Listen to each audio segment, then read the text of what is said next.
Oh yeah, traffic again as usual.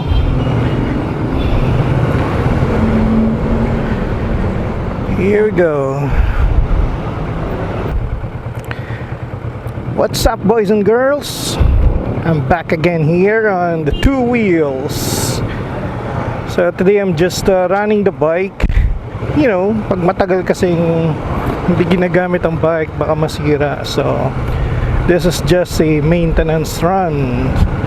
So while I'm at it, why don't we talk about traffic and current Philippine laws? Yep, we're going to discuss how is it in the Philippines nowadays to own a vehicle, whether a motorcycle or a car like that. Okay, so the statistics that I found is that almost each year we are having like new and renewals of old vehicles and new vehicles being registered like in a millions. This data that I found in the net suggests almost every year it's like millions, new ones and old ones being renewed. So you can just imagine how the traffic will affect, or how these vehicles will be affected. Ang dami, no? So if you can see, by 2020 we will be almost, or will be overtaking Thailand in terms of the numbers of motorcycles. That's right. So this will have an effect on the current traffic. So paano na magiging diskarte natin yan? Well, mayroong mga tinatawag na terms in riding. We're going to talk about riding, syempre. These two terms are lane splitting and filtering. Now, some of you siguro ngayon lang narinig yan, but other riders, mga kakilala ko, alam yan. But there's these two are different, no? Lane splitting and filtering. We're going to define the terms by riding, of course. So let's see. So explain muna natin. Lane splitting is when the traffic is moving moderately and you are riding in between vehicles. That is lane splitting. Like this. We're moving at around 50 kilometers per hour and I'm riding in between vehicles.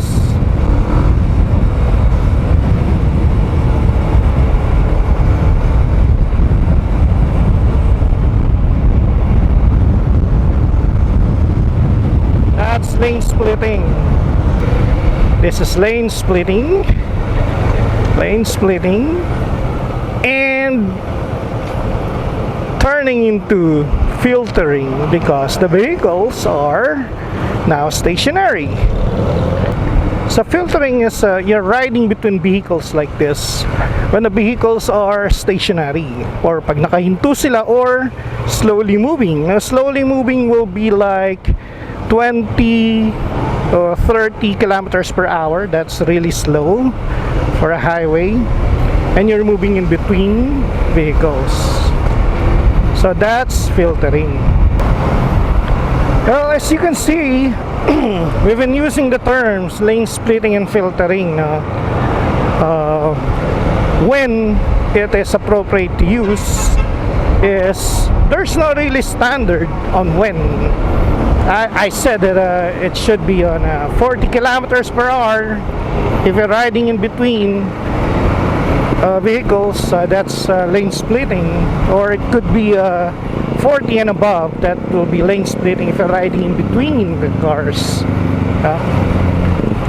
There's not even a document or standard out there about it, but filtering is definitely is if the vehicles are really slow, pag sobrang bagal nila, or kapag nakahinto and you're riding in between vehicles, that's filtering talaga. Okay, so you can correct me anytime.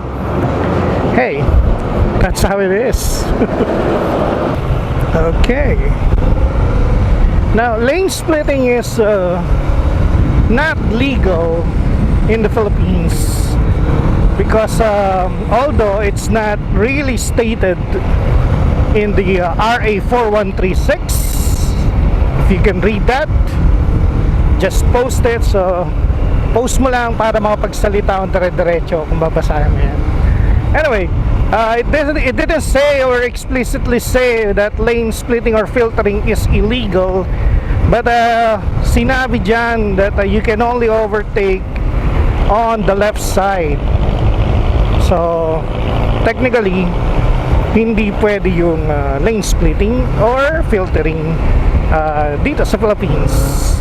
Okay, but in California it is legal. I forgot where exactly in California. You can look it up. In Germany it's illegal. It's illegal using lane splitting, pero you can filter, no, when the vehicles are slowly moving or stationary. That's how it is in Germany. In Thailand and Indonesia, it's legal. You may look it up, correct me if I'm wrong. So in the Philippines, it's not. Okay, and it's gonna rain. Oh no. So with the traffic dito sa Manila, you may wonder anong mangyayari just in case, no, if lane splitting and filtering will be strictly not allowed. So imagine mo yung traffic from my place, the Bonnie to Mega Mall. On the regular traffic, it will take about something like 30 to 40 minutes if you're lucky, no? Just to go to to SM Mega Mall. That's 30 to 40. Kadalasan inaabot na isang oras. And that's on a car pag nakakotse kami. But on a motorcycle, 20 minutes will do, because I do lane splitting and filtering. Now, imagine kung strictly implemented yung bawal, yung pagbabawal, with the number of vehicles we have, yung trip mo from Bonnie Avenue to SM Mega Mall, that will take about 2 hours. Magiging ganun yan. So, in a millions of vehicles registered, motorcycle alone, yung nakita nating data, wala pa yung mga 4-wheel vehicles dyan. Okay? So, magiging worse ang traffic. Pero hindi na lang pinapansin kasi ng mga enforcers ang mga riders, kasi nga to ease up the traffic, no? Para maging maluwag. Okay? So ganun ginagawa. So with this traffic, you might wonder, anong pwede mong gawin? Well, you can fall in line, which is safe, or you can filter like so. This is we're traveling at around 15 kilometers per hour. Technically this is filtering if you're riding in between. Okay, so we are not going to ride in between kasi it's fairly moving naman. Woo! Imaginein mo yung traffic niyan. If all the motorcycles will fall in line, hanggang Baklaran siguro yan. And I really think, no, in my opinion, that motorcycle is actually the key to lessen the traffic. Iwas lang talaga sa mga pagpapasaway. Kung hindi kaya, wag pipilitin. Tulad niyan. No. Then we're crawling like 10 kilometers to 15 kilometers per hour. And I'm falling literally in line because my motorcycle is kind of wide. I might hit a side mirror, so I'm not risking it. So what do you think? Tingin mo ba we need to strictly implement the no lane splitting and no filtering law? It's stated in the RA 4136 after all. Pero handa ba ang infrastructure natin para doon? Kasi ginawa yung batas na yan way back in the 60s pa yata. 60s as earlier, I don't know. And napakaluwag noon. You don't need to lane split. Pero nowadays, look at us. 16 km per hour on a national highway on a Sunday. That's SM Mega Mall right there on my right. Imagine mo if all motorcycles will fall in line. And you cannot share a lane. So kahit gaano kaliit yung bike mo, you must own a lane. So yan. Now my question is, are we ready? Are we ready to do this? Or we need to change it like California. It's legal in California. It's legal in Germany, with some exception that lane splitting is not allowed, but allowed yung filtering. So okay din sa akin yun, whatever works. Pero sa ganitong infrastructure natin, hindi na kasi kaya yung volume ng vehicles. So I don't know, you let me know.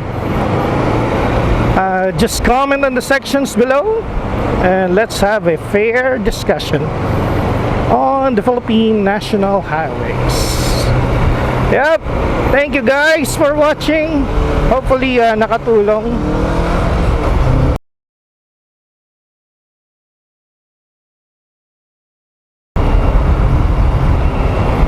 Yeah, that's a Harley right there.